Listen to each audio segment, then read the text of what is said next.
rencontre inaugurale de la commission de la rédaction du projet de la Charte nationale pour la paix et la réconciliation nationale. Les travaux étaient dirigés par le président de la commission, l'ancien Premier ministre, M. Ousmane Issoufou Maïga.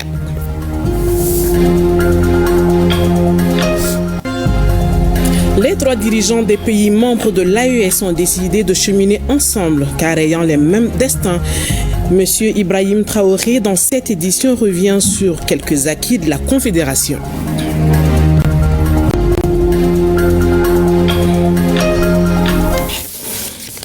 Mercredi 29 janvier 2025, mesdames et messieurs, bonjour. Merci de vous informer à travers l'ORTM.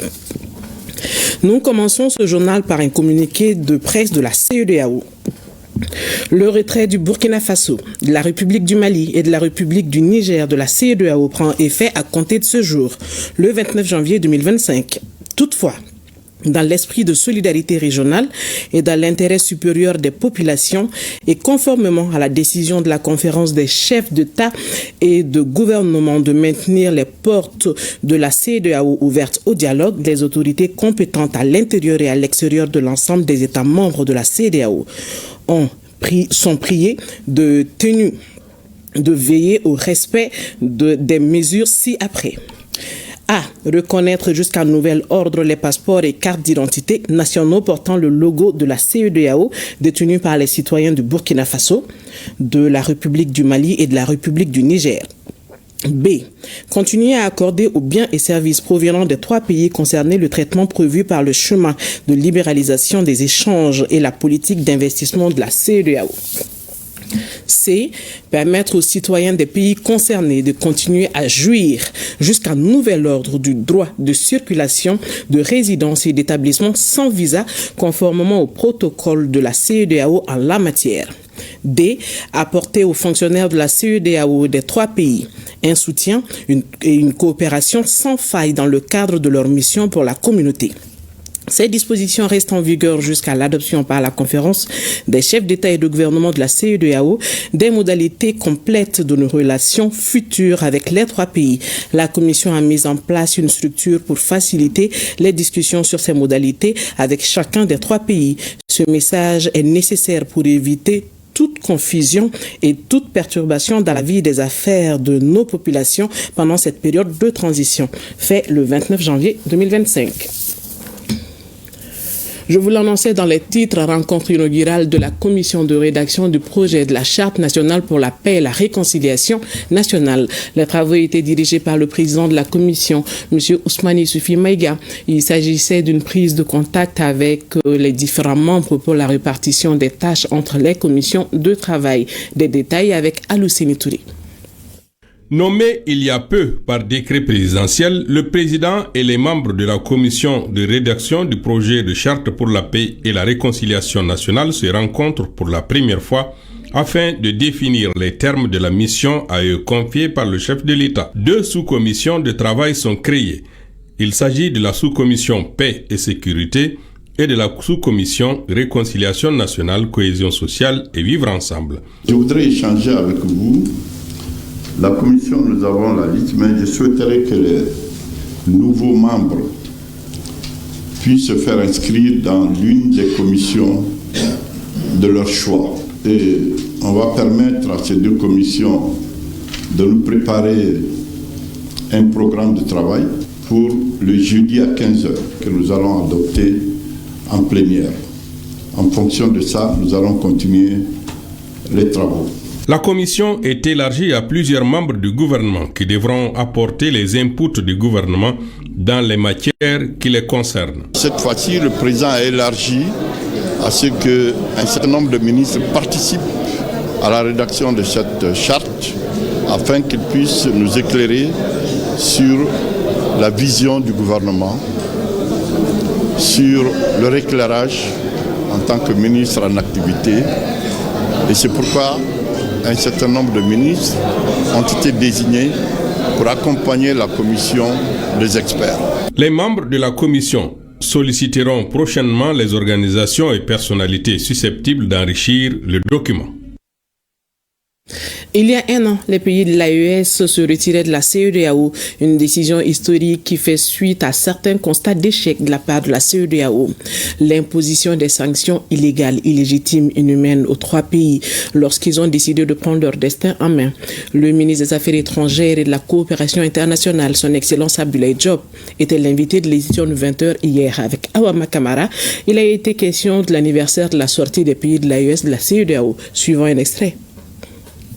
Et monsieur le ministre, comment vont les 3 pays de l'AES sans la CEDEAO? Je peux dire sans risque de me tromper que nos pays, le Burkina Faso, le Mali et le Niger, restent debout, restent dignes, restent résilients, mais aussi nos populations restent confiantes en leur avenir et avancent avec détermination pour la réalisation de leur pleine souveraineté, parce que nos chefs d'État, ce qu'ils ont fait, c'est de reprendre en main les destinées de notre pays et aussi empêcher quiconque d'utiliser notre appartenance à une organisation.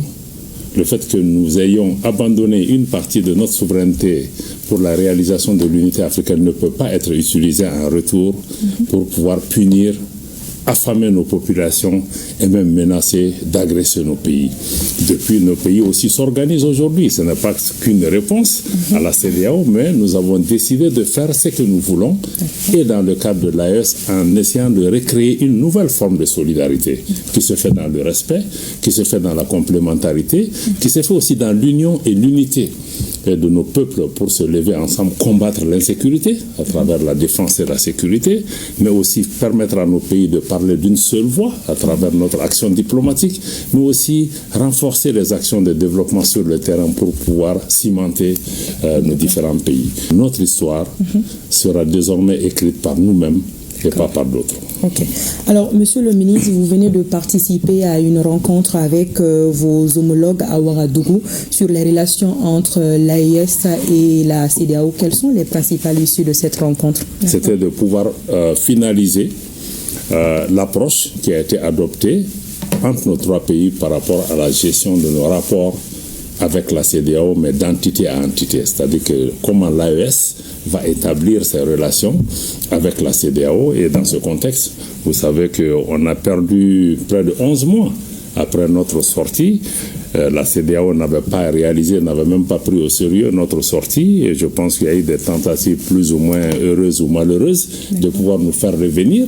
Et tout ça, ça nous a fait perdre du temps pour finalement réaliser de leur côté que notre décision était définitive. Et à partir de cet instant, le 13 janvier, nous avons reçu un courrier de la commission de la CEDEAO proposant des discussions. Nos pays n'ont jamais été fermés. D'ailleurs, sous la direction de nos chefs d'État, le président Goïta du Mali, le président Traoré du Burkina et le président Tchani du Niger, il a été convenu d'accepter cette main tendue et d'aborder la discussion collectivement en tant que Confédération des États du Sahel avec la CEDEAO pour pouvoir nous mettre d'accord sur les arrangements à mettre en place pour une coexistence pacifique des 2 organisations, mais surtout travailler à la préservation des intérêts de nos populations. Alors, vous avez tantôt parlé de tentatives pour vous faire revenir. Est-ce que vous avez envisagé des négociations à ce stade? Si oui, concrètement, sur quel volet? Madame, il faut réaliser d'abord que nos pays sont sortis de la CEDEAO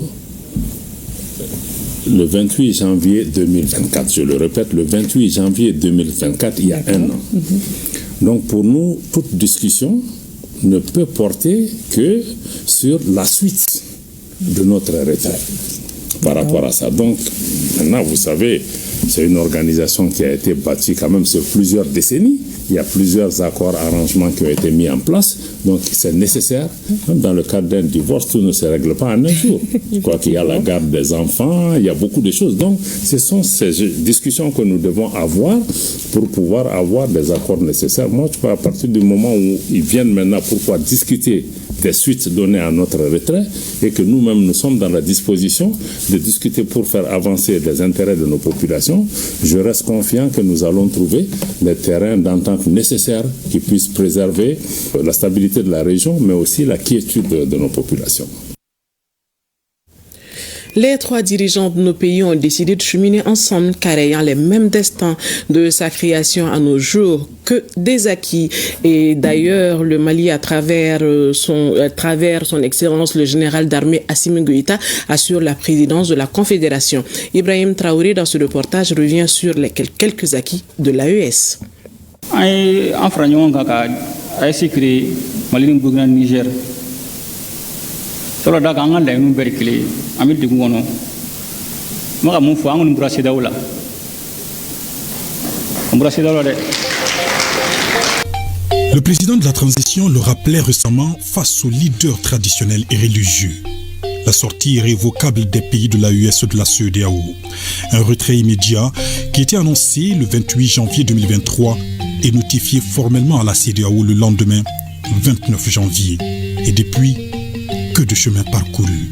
Le 6 juillet 2023, le Burkina Faso, le Mali et le Niger forment la Confédération des États du Sahel, présidée aujourd'hui par le général d'armée Assimi Goïta.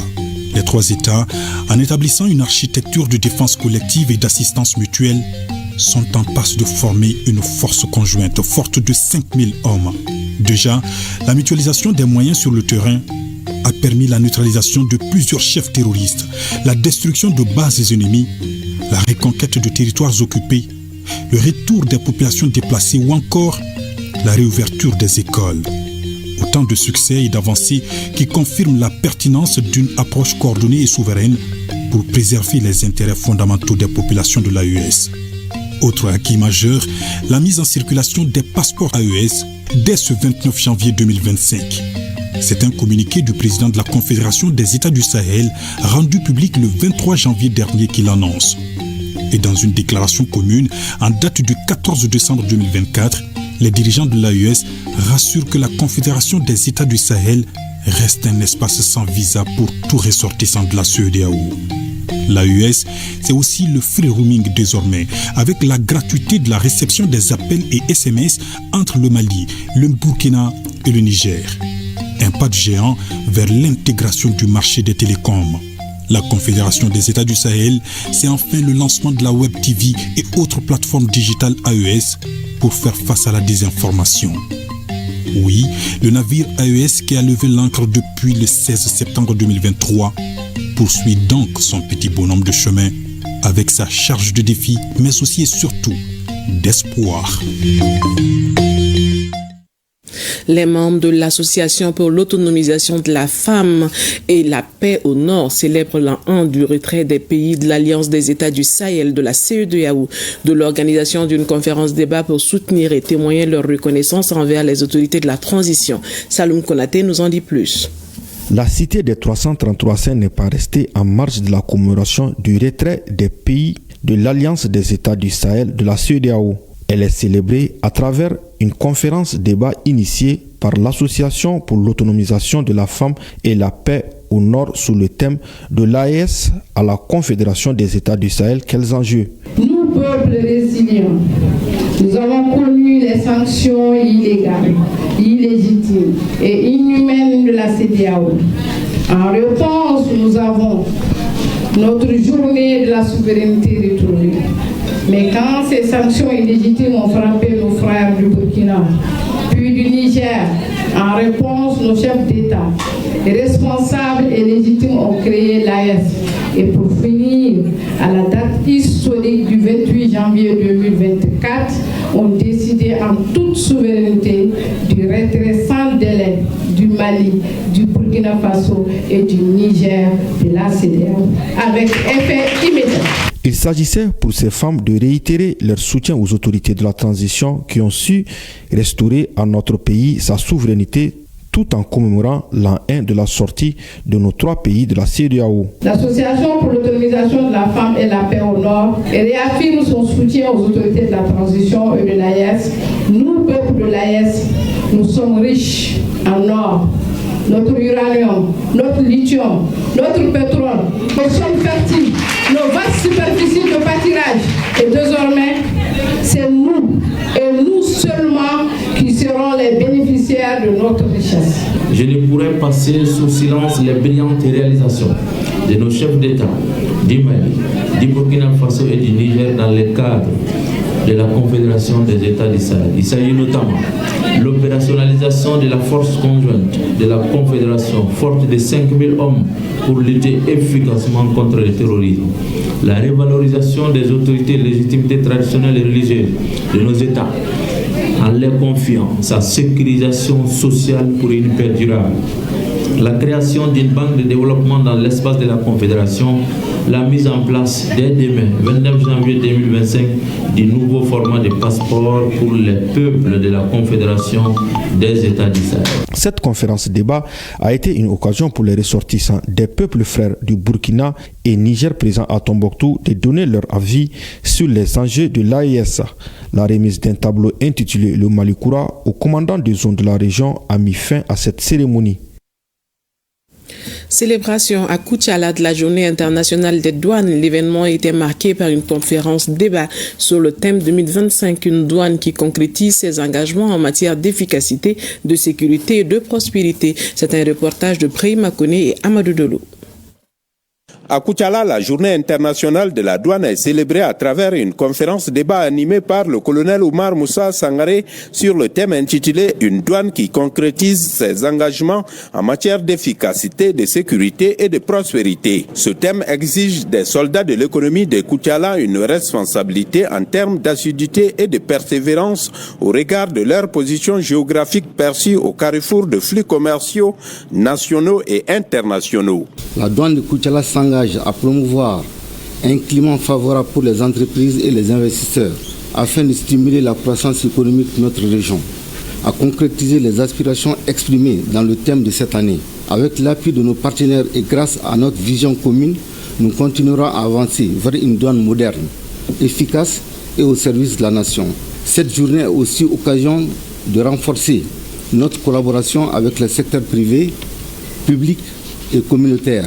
Les débats ont porté essentiellement sur le rôle des douanes dans le développement économique du pays, la protection des frontières et la préservation de la sécurité nationale. Les autorités régionales ont salué les capacités de la douane à s'adapter aux différentes crises qui ont secoué notre pays. Nous apprécions à sa juste valeur ses services dans ses missions régaliennes de tous les jours, en faisant du service des douanes l'un des socles de l'ensemble des politiques économiques et sociales du pays, entre autres l'atteinte des objectifs de recettes douanières et fiscales, la croissance et le développement économique, enfin le bien-être des populations. La célébration de la Journée internationale de la douane à travers un thème révélateur des défis contemporains traduit une volonté collective d'apporter des résultats probants.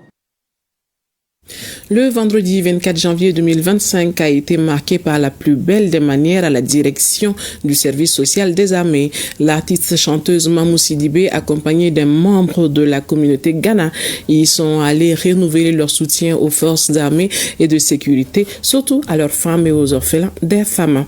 Le compte rendu de Awa Adama Koulibaly et Tchedje Kamara.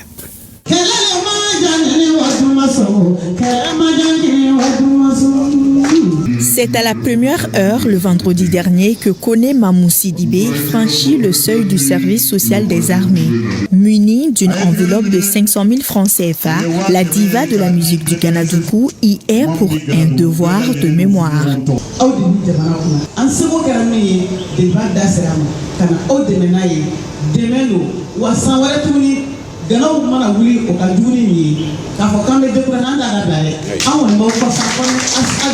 Ce tact n'est pas une première pour l'artiste, mais une routine, nous témoigne le chef des lieux. Chaque année, l'artiste Mamou Sidibé dans la cour de la direction du service social des armées pour des œuvres sociales. Nous vous donnons l'assurance que cette donation de 500 000 francs CFA fera l'objet d'une répartition judicieuse par notre circuit au profit des veuves, orphelins et des blessés de guerre. Chaque homme de culture, peu importe son domaine, est sollicité pour un appui en faveur des femmes, surtout que l'année 2025 est dédiée à la culture. En troisième région, le PACENDA, pôle des actions d'intégration des droits humains en Afrique et ses partenaires, échange avec les parties prenantes de Sikasso sur les actions à mettre en œuvre pour sensibiliser et réduire le taux croissant des VBG. C'est à la faveur d'un atelier de concertation et de renforcement de capacité de 2 jours. Le compte rendu de Mariam Touré et Daouda Konaté. Le présent atelier s'est vu un cadre de concertation et de renforcement des capacités des organisations de la société civile, des élus communaux et des groupements de femmes sur les violences basées sur le genre. Il est une initiative du pôle des actions d'intégration des droits humains en Afrique et financée par la coopération allemande et ONU Femmes. Donc nous avons donc décidé de venir à Sikasso ici, échanger avec les parties prenantes pour voir ensemble qu'est-ce que nous pouvons faire en termes de sensibilisation, en termes de plaidoyer, pour que de plus en plus il puisse y avoir moins de violence à l'égard des femmes et des filles, mais aussi demander aux femmes d'exercer moins de violence sur nous les hommes. Car quand on dit les VBG, ça concerne tout le monde. De plus en plus, le nombre de victimes des VBG augmente d'année en année.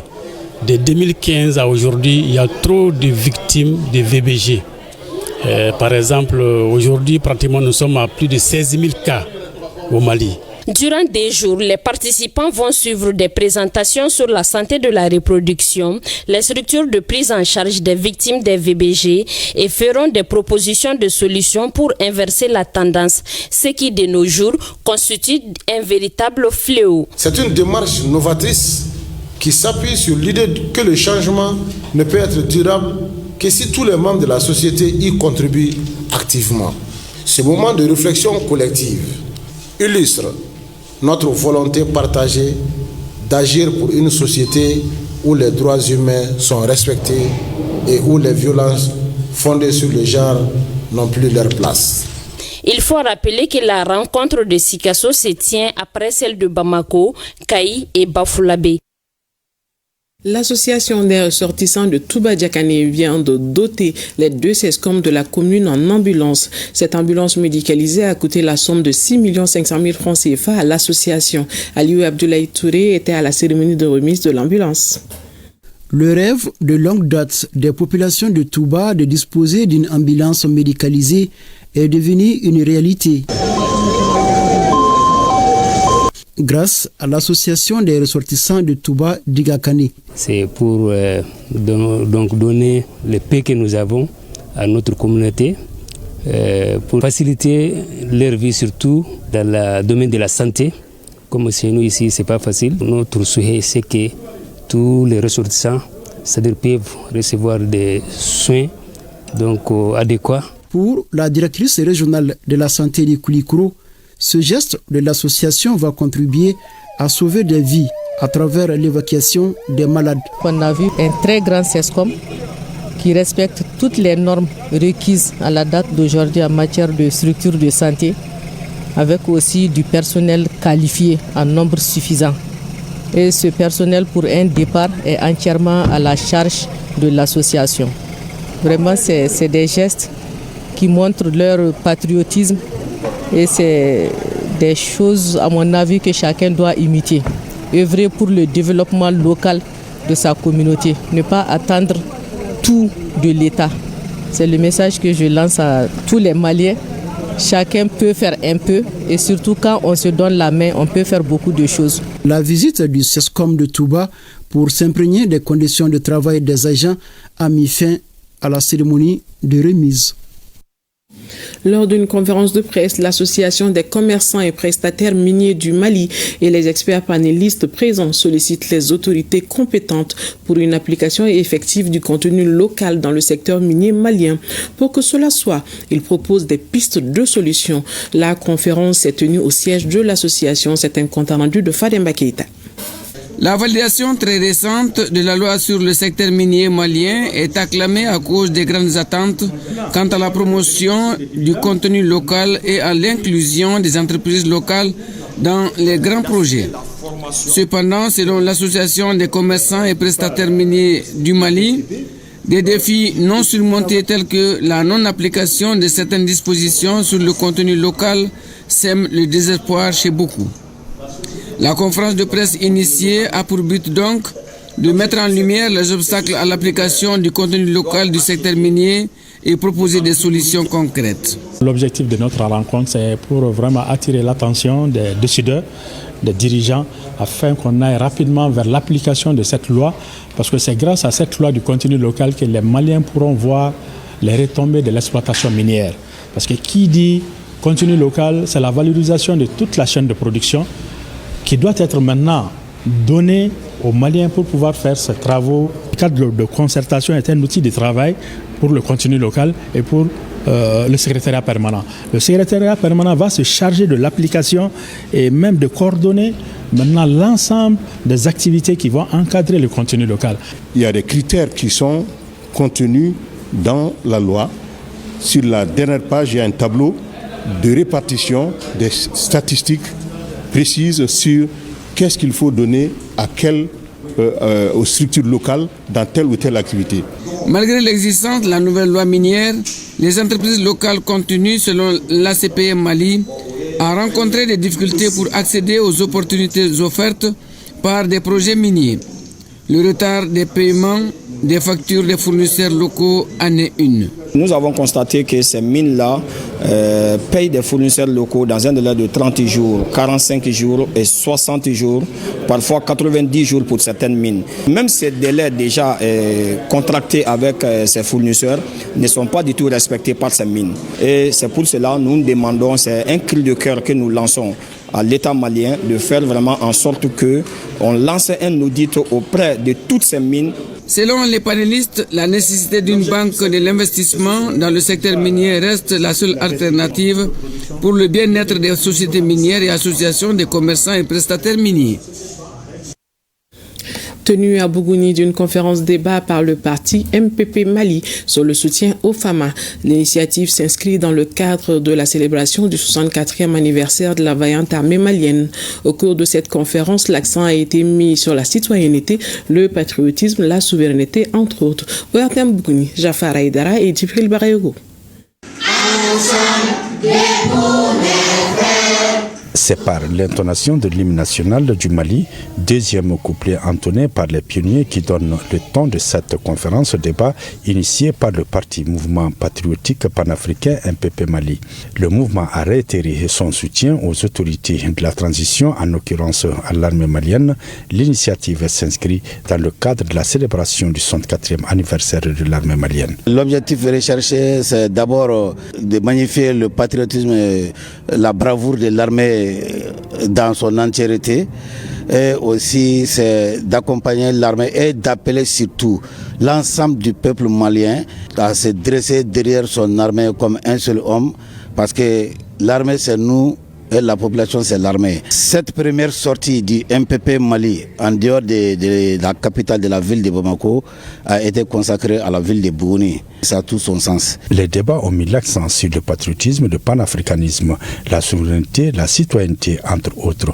L'objectif est d'inciter la jeunesse malienne à aimer sa patrie, mais aussi rester mobilisée derrière son armée. C'est un grand honneur pour Bougouni et pour la circonstance aussi.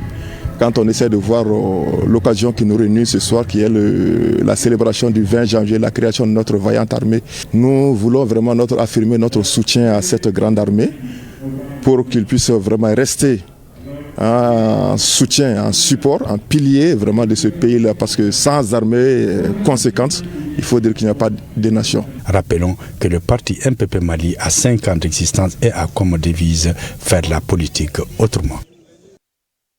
La cellule syndicale de l'ORTM Mopti reste fidèle à sa tradition. Elle vient d'organiser la 2e édition de la journée du communicateur qui portait sur le thème « Journalisme sensible au conflit ». La journée a regroupé les autorités administratives, politiques, les hommes de médias et plusieurs autres personnalités de la région de Mopti. C'est un reportage de Mahamadou Ouedraogo, Salif Sankare, Diakarija Traoré, ORTM Mopti. Le journalisme sensible au conflit, c'est le thème de la 2e édition de la journée du communicateur organisée par la cellule syndicale de ORTM Mopti avec comme parrain Church for Common Ground, placé sous la haute présidence du gouverneur de la région de Mopti, le général de brigade Abbas Dambélé. La conférence débat a permis d'éclairer la lanterne des participants sur les fondamentaux du journalisme en temps de conflit. Et aucune paix n'est possible sans l'implication des forces vives de la nation, particulièrement les professionnels professionnels de l'information et de la communication qui ont l'obligation de présenter une information équitable, exacte, complète et équilibrée en vue de contribuer au renforcement d'une culture du dialogue et de tolérance. Search for Common Ground, qui veut dire en français la recherche du terrain d'entente, est une organisation internationale à but non lucratif. Sa mission consiste à changer la manière dont les individus, les organisations et les gouvernements gèrent les conflits en s'éloignant des approches de confrontation et les solutions pour des solutions plus collaboratives. Pour les premiers responsables de la station régionale de Mopti, les hommes des médias doivent être les acteurs de la paix et la réconciliation. Il me plaît de rappeler que la communication nous impose l'information utile et chaque acteur doit se considérer comme un soldat de la paix, de la cohésion sociale, de vivre ensemble entre toutes les communautés dans notre région en proie à l'insécurité. Nous sommes dans une zone de conflit et nous devons adapter une situation relative à la réalité du terrain. Les hommes des médias, c'est de respecter les principes de ce métier-là, en se conformant aux règles d'éthique et de la déontologie. Les hommes des médias se disent satisfaits de cette conférence. Le message que j'ai à l'endroit des autres confrères, le rôle d'un journaliste, surtout en période de conflit, n'est pas de résoudre les conflits, mais plutôt inviter les différents protagonistes à se retrouver pour avoir un terrain d'entente. L'éthique, la déontologie, la concorde et la liberté sont des outils puissants du journaliste, plus particulièrement dans une région stratégique que Mopti, dira le chef de l'exécutif régional de Mopti, non moins loin premier journaliste du jour. La mission du journaliste est une mission binaire. Il exige un compte rendu au gouvernant et rend compte au gouverné. Donc l'osmose dans la réalisation de cette mission permet aussi d'affirmer que son rôle est transversal dans la gestion de la crise qui sévit dans la région de Mopti. La visite guidée nous a aussi permis de savoir les conditions dans lesquelles les agents travaillent avec résilience et qui permet aussi d'affirmer qu'ils font preuve d'abnégation. Une visite guidée dans les locaux de l'ORTM afin de s'enquérir des conditions dans lesquelles les agents travaillent. Deuxième acte fort de cette journée, une soirée traditionnelle animée par l'orchestre Kanaga, la troupe Osinam de Mopti et plusieurs autres artistes qui ont émerveillé le public à travers des pas de danse acrobatiques. En troisième région, l'association des femmes Bamako de Kadiolo a respecté sa traditionnelle journée culturelle dans la capitale du Folona. Le rendez-vous annuel qui est à sa 4e édition se veut un espace de sauvegarde et de promotion de l'identité de cette ethnie et ses valeurs ancestrales en voie d'effritement. C'est un compte rendu de Moussa Korosirime et Suleiman Bamba. La culture facto de paix et de cohésion sociale. C'est autour de ce thème que les Samo des 9 communes du cercle de Kadiolo se sont mobilisés pour magnifier la richesse et la diversité des valeurs ancestrales de la localité à travers cette 4e édition de la journée culturelle Samogo. Une initiative de l'association Bengadi des femmes Samogo de Kadiolo, dont le ton est donné par une totale immersion du public dans la célébration du mariage en milieu Samo. Le Samo se reconnaît d'abord par le respect des valeurs ancestrales. Cette année, nous avons voulu mettre l'accent sur cette thématique car la pauvreté ne doit pas être source d'instabilité du foyer. Chaque partie doit se sacrifier pour la consolidation des liens de mariage. Réputé pour sa bravoure dans la culture de la terre, le peuple Samo dit avoir fondé sa puissance et son prestige dans la conservation de ses us et coutumes. Et à l'affiche de cet événement culturel, des manifestations folkloriques accompagnées des pas de danse comme le Saba ou Grand Balafon pour galvaniser les cultivateurs, le banco réservé aux cérémonies de mariage et la flûte. Je suis fier. Dans le cercle de Kadiolo, on a écouté le message du président de la République. Ça voudrait dire quoi? Kadiolo est un cercle de culture. L'appel à lancer, c'est toujours la conservation de nos us et coutumes. C'est là notre noblesse. C'est là où on retrouve notre dignité. C'est là où on retrouve notre honneur. Il convient de noter que la communauté Samo est un groupe ethnique vivant en majorité dans la zone frontalière du Burkina Faso, de la Côte d'Ivoire et du Mali, plus précisément dans la région de Sikasso. Avec plus d'1 millier de membres, l'association Benkadi des femmes Samogo de Kadjolo existe il y a plus d'une 50aine d'années et œuvre au quotidien pour la sauvegarde et la promotion de leur identité. Nous revenons sur ce communiqué de presse de la CEDEAO. Le retrait du Burkina Faso, de la République du Mali et de la République du Niger de la CEDEAO prend effet à compter de ce jour, le 29 janvier 2025. Toutefois, dans l'esprit de la solidarité régionale et dans l'intérêt supérieur des populations et conformément à la décision de la conférence des chefs d'État et de gouvernement de maintenir les portes de la CEDEAO ouvertes au dialogue, les autorités compétentes à l'intérieur et à l'extérieur de l'ensemble des États membres de la CEDEAO sont priées et tenues de veiller au respect des mesures ci-après. A. Reconnaître jusqu'à nouvel ordre les passeports et cartes d'identité nationaux portant le logo de la CEDEAO détenus par les citoyens du Burkina Faso, de la République du Mali et de la République du Niger. B. Continuer à accorder aux biens et aux services provenant des 3 pays concernés le traitement prévu par le chemin de libéralisation des échanges et la politique d'investissement de la CEDEAO. C. Permettre aux citoyens des pays concernés de continuer à jouir jusqu'à nouvel ordre du droit de circulation, de résidence et d'établissement sans visa, conformément au protocole de la CEDEAO en la matière. D. Apporter aux fonctionnaires de la CEDEAO des 3 pays un soutien et une coopération sans faille dans le cadre de leur mission pour la communauté. Ces dispositions restent en vigueur jusqu'à l'adoption par la conférence des chefs d'État et de gouvernement de la CEDEAO des modalités complètes de nos relations futures avec les 3 pays. La Commission a mis en place une structure pour faciliter les discussions sur ces modalités avec chacun des 3 pays. Ce message est nécessaire pour éviter toute confusion et toute perturbation dans la vie et les affaires de nos populations pendant cette période de transition. Fait à Abuja le 29 janvier 2025. Ce communiqué met fin à ce journal. Merci de l'avoir suivi. À demain. Plaise à Dieu.